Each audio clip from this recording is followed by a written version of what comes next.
saya Hamzah Abdillah, nggak usah pakai gelar deh ya, gitu aja ya. Saya salah satu guru pengampu mata pelajaran PPKN di kelas 10 di SMK Al-Muhtadin. Kebetulan saya mengajar setiap jurusan di kelas 10 dari kelas 10 TJK T1 sampai dengan 10 animasi.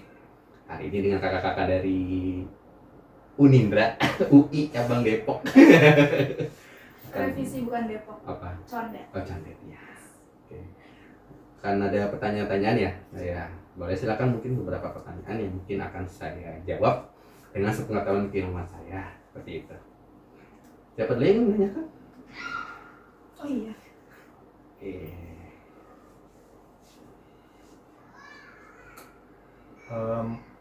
Ini Pak, pertama-tama menurut Bapak tuh seberapa penting sih pendidikan anti korupsi di usia dini, diberikan di usia dini? Bagi saya sangat amat penting dikarenakan begini. Kenapa pendidikan anti korupsi diajarkan sejak dini? Karena itu akan menjadi habit sampai dewasa. Biasanya orang tua menganggap hal-hal sederhana seperti memaklumi, tidak ada empati, atau tidak, yang namanya anak itu seolah-olah ya udah maafin aja, namanya juga anak-anak, itu adalah bentuk dari orang tua yang sudah membentuk anak untuk siap korupsi ke depannya. Secara tidak langsung, pendidikan anti korupsi itu harus dimulai sejak dini agar apa? Agar ke depannya anak punya tanggung jawab terhadap hal apapun. Kenapa? Karena korupsi itu secara tidak langsung dibentuk oleh orang tua yang membiasakan memaklumi karakter anaknya. Makanya penting untuk orang tua bersikap tegas, bersikap yang namanya untuk bertanggung jawab terhadap anaknya. Dan anak nantinya ke depannya akan selalu berpikir bahwasannya setiap hal tidak bisa dimudahkan, tidak bisa digampangkan, dan tidak bisa yang namanya untuk diremehkan. Hal-hal tadi jika dibiarkan akan tumbuh menjadi besar dan berbentuk korupsi kan? Nah, seperti itu hal-hal makanya sangat penting untuk yang namanya memberikan pendidikan anti korupsi sejak mereka dari belajar membaca. Agar mereka tahu bahwasannya mengambil itu nggak boleh sembarangan, harus ada izin. Kalau mau ngomong tuh ada mohon, minta tolong, maaf, terima kasih. Itu kan hal-hal sederhana untuk menghindari korupsi ke depannya. Seperti itu. Ada lagi? Untuk selanjutnya, bagaimana cara Bapak mengevaluasi atau menilai penanaman nilai karakter anti korupsi pada siswa bukan sekedar nilai akademik? Saya lihat satu, bagaimana kedatangan anak tersebut. Ketika anak terbiasa meremehkan datang ke sekolah terlambat, secara tidak langsung dia sudah membiasakan budaya korupsi waktu. Kenapa? Korupsi waktu itu adalah korupsi yang diremehkan awalnya. Ketika korupsi waktu kita biarkan, nanti ke depannya korupsi tenaga, korupsi pikiran, korupsi uang. Itu akan timbul. Dan misalnya mengabaikan tugas, mengabaikan perintah dari gurunya, itu termasuk secara nggak langsung menumbuhkan karakter korupsi.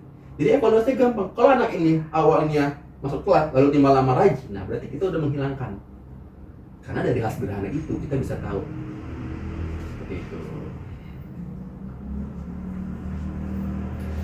Oke, pertanyaan berikutnya, bagaimana guru menanggapi siswa yang mencoba mencontek atau tidak jujur saat mengerjakan tugas atau ujian? Kalau saya pribadi selalu menanamkan bahwasannya sebagus apapun nilai, jika hasil mencontek adalah bukan buah dari pemikiran sendiri dan tidak ada kepuasan dari tersebut dan tidak bisa dibanggakan.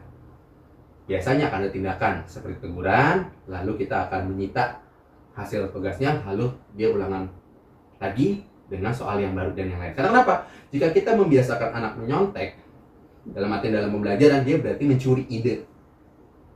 Maka itu tidak bisa dibiarkan seperti itu. Agar anak kedepannya berpikir, oh ternyata tidak baik hal-hal seperti itu. Kan tadi, agar tidak meremehkan, agar tidak yang namanya menyepelekan hal-hal seperti tadi. Gitu. Jadi ada tindakan untuk teguran seperti itu.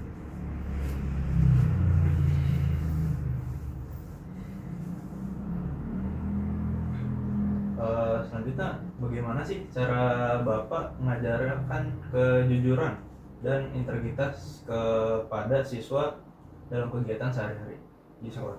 Oke.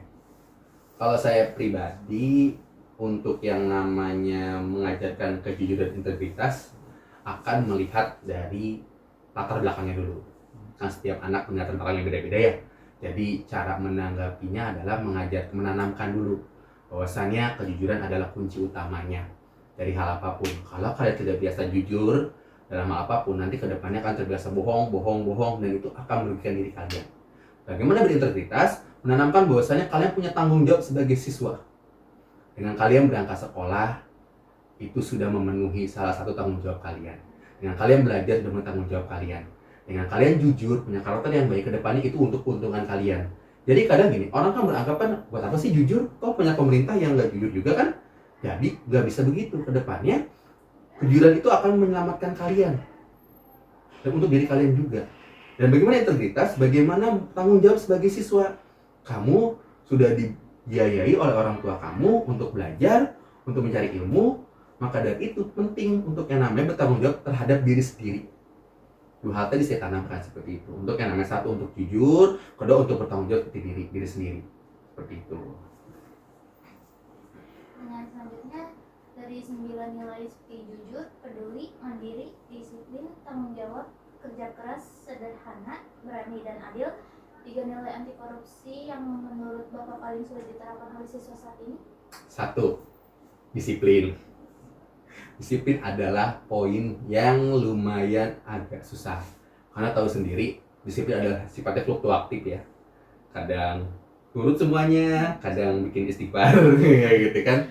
Ya, maka dari itu kita perlu yang namanya konsistensi sih. Karena kenapa? Kedisiplinan adalah hal yang paling utama dan kadang diremehkan sama itu. Padahal itu kunci utamanya agar menghindari korupsi. Itu orang kalau disiplin pasti bakal aman. Dalam artian dia bakal untuk menghindari hal-hal yang merugikan orang, dirinya sendiri maupun orang lain. Seperti itu. Tadi ada lagi, apa lagi tadi? Mohon maaf Pak. Jujur, Ya. peduli, mandiri, tanggung jawab, kerja keras, sederhana, berani dan adil. Peduli sih, kepedulian. Di kondisi sekarang, empati itu lumayan agak susah. Orang selalu berpikir kepedulian adalah hal yang sangat nanti merugikan dirinya. Seperti itu. Makanya perlu mengajarkan tentang kepedulian terhadap lingkungan, terhadap orang lain. Karena kenapa? Mindset sekarang, terutama di media sosial, selalu menanamkan hal-hal yang bernilai empati. Dan itu padahal salah satu hal yang penting selain disiplin. Kalau orang peduli terhadap dirinya sendiri, dia bakal peduli dengan lingkungannya. Ya kan? Karena dia disiplin, dia peduli, maka kedua hal tersebut continue akan baik buat dirinya. Lalu bertanggung jawab, nih yang susah. Karena anak generasi sekarang, termasuk anak-anak yang berpikir kayak, kalau orang lain bisa ya ngapain saya gitu ya kan. Padahal tidak ada yang bertanggung jawab terhadap dirinya sendiri ya kecuali dirinya sendiri ya kan. Nah, ketiga poin tadi saya utamakan. Pertama adalah tadi tentang yang namanya disiplin. Agar apa? Agar terbentuk. Ya kan? Kan kalau disiplin orang terbiasa akan menjadi karakter. Contoh kalau kita biasa bangun pagi, disiplin bangun pagi. Kita gak kaget bangun pagi. Saking gak kagetnya kalau bangun siang kaget bingung. Kok bisa bangun siang ya kan? Karena disiplin. Kenapa harus peduli? Karena gini, dengan dia mempedulikan lingkungannya, termasuk kebersihan, kesehatan, di dirinya sendiri terutama, dia nggak bakal terbiasa melihat hal buruk. Ya kan? Nggak baik nih, nggak boleh dibiarin. Nah, dengan dia bertanggung jawab, maka keduanya akan mengikuti. Karena apa? Keduanya penting buat dirinya sendiri maupun buat orang lain. Seperti itu. Itu 3 komponen utamanya sih, bagi saya pribadi.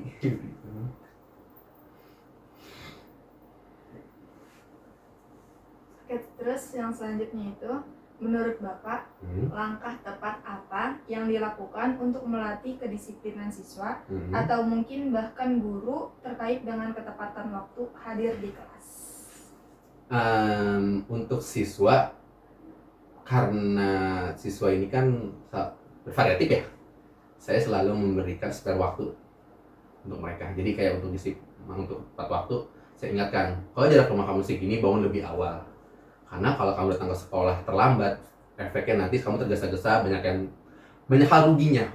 Kasih gambaran hal yang merugikan, terutama buat guru-guru, buat anak-anak juga. Kalau anak-anak guru telat masuk 1 menit aja, anak tuh udah jadi wallahu alam bentukannya. Jadi kita harus menanamkan juga dari guru dan muridnya. Terutama kalau muridnya paling ngajar dulu, kalau kalian telat, nanti kalian nggak keburu sarapan.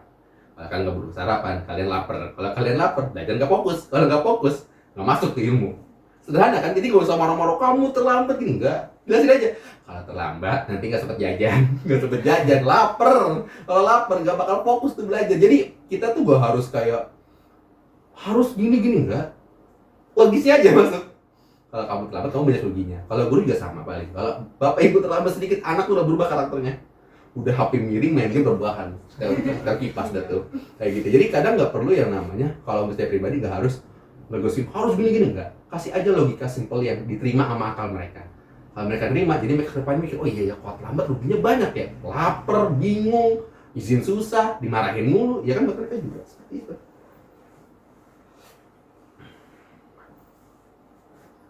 Banyak dong.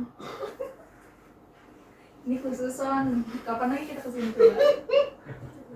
Nih Pak, ini dari Bapak sendiri ya. Apa harapan Bapak terhadap generasi muda di Indonesia dalam menciptakan masa depan yang bebas korupsi? Satu, masyarakat Indonesia yang baik adalah tidak dendam terhadap generasi sebelumnya. Karena Bapak akuin, kenapa generasi sebelumnya bagus tapi kok kelakuannya sama dengan generasi sebelumnya, kita punya dendam. Dan rantai dendam itu akan menimbulkan karakter yang sama. Hari ini kita benci dengan rezim yang korupsi, menteri yang korupsi, kiai yang korupsi, ustadz korupsi. Secara tidak langsung, kalau kita fokus ke korupsinya, tidak fokus pada hal-hal poin positifnya, maka kita akan membentuk kayaknya nggak ada salahnya ada korupsi. Oh, kemarin juga sama aja nggak diapa-apain. Padahal itu hal yang busuk dan buruk. Kok korupsi? Padahal kan dulu rezim Soeharto digulingkan gara-gara korupsi kan katanya kan. Kok sekarang punya korupsi? Karena tadi beranggapan korupsi itu selama untungin bersama nggak apa-apa. Gimana cara menghilangkannya? Putusin rantainya. Mikir kayak korupsi akan merugikan orang lain dan merugikan semuanya. Dengan cara apa? Memutuskan rantai dendamnya nih. Kan kita Gen Z dendam banget ya sama boomer sama milenial kayak apa sih mereka mati saya ganti. Mereka mikir gitu kan bahasa kasarnya kan. Tapi kan kita mikir kayak harusnya bukan orangnya yang diganti tapi sistemnya. Gimana caranya? Putusin dulu rantai sistemnya. Kalau mereka satu hal itu udah putus, insya Allah akan lebih baik ke depannya. Tapi kalau masih ada dendam, benci, itu bakal lanjut tuh. Akan jadi rantai setan, bang, gak sih? Kayak gak udah-udah. Ya enggak? Kita hari ini benci mereka, tak, nyatu tuh. Besok kita kayak gitu. Besok orang benci sama kita, besok kayak gitu lagi. Ya kan, lanjutin terus kan? Kayak gitu. Rantai. Iya, jadi rantai setan yang gak udah-udah muter terus. Seperti itu. Pertanyaan berikutnya, bagaimana sikap Bapak jika melihat tindakan mengarah pada korupsi? Kalau saya pribadi, pertama akan membentuk yang namanya teguran. Karena saya akuin korupsi itu merugikan banyak orang. Jangankan korupsi bentuk uang, korupsi waktu aja kadang itu merugikan saya juga. Karena saya sering lihat beberapa oknum yang kadang sudah waktunya masuk masih banyak yang pada kelayaban. Kayak saya juga yang harus ngejar anak-anaknya, saya juga harus nyari anak-anaknya. Jadi saya minta tidak ada toleransi sih. Karena bagi saya itu akan merugikan banyak orang. Di level situ aja udah merugikan rekan kerja, level berikutnya gimana seperti itu. Jadi harus tegas, tidak ya tidak seperti itu. Oke, berikutnya itu seberapa besar dampak korupsi terhadap kehidupan masyarakat? Luas. Nah, korupsi itu impact-nya nggak cuma di kerugian uangnya. Satu, karena korupsi kesehatan itu bakal mencabut hak kesehatan rakyat menengah ke samping, nggak ke bawah ya, menengah ke samping. Korupsi tentang beasiswa itu akan merugikan anak-anak yang belajar. Karena gini, korupsi itu kan nggak cuma hajat satu orang, tapi bersama. Sekali korupsi berapa miliar, maka ratusan orang akan kena imbasnya. Makanya kadang salah satu hal yang paling saya rasakan, contoh kayak korupsi sinyal tuh, sinyal tiang listrik 5G, apa gimana nggak merata kelistrikan di Indonesia? Impact-nya apa? Susah untuk teknologi maju di Indonesia. Itu di bidang teknologi, gimana di kesehatan yang BPJS sekarang banyak dicabut-cabutin, kan berapa banyak yang kena seperti itu. Makanya korupsi itu bukan hal kayak korupsi mah rugi duit dong, enggak. Banyak hajat orang yang tertunda bahkan selesai gara-gara kasus korupsi itu. Seperti itu. Dan itu akan selalu tidak merugikan golongan itu. Semua orang juga kena. Ya walaupun kita ngerasa kayak itu doang kali yang kena, enggak, kita juga kena impact-nya. Perlahan tapi pasti kena impact-nya seperti itu.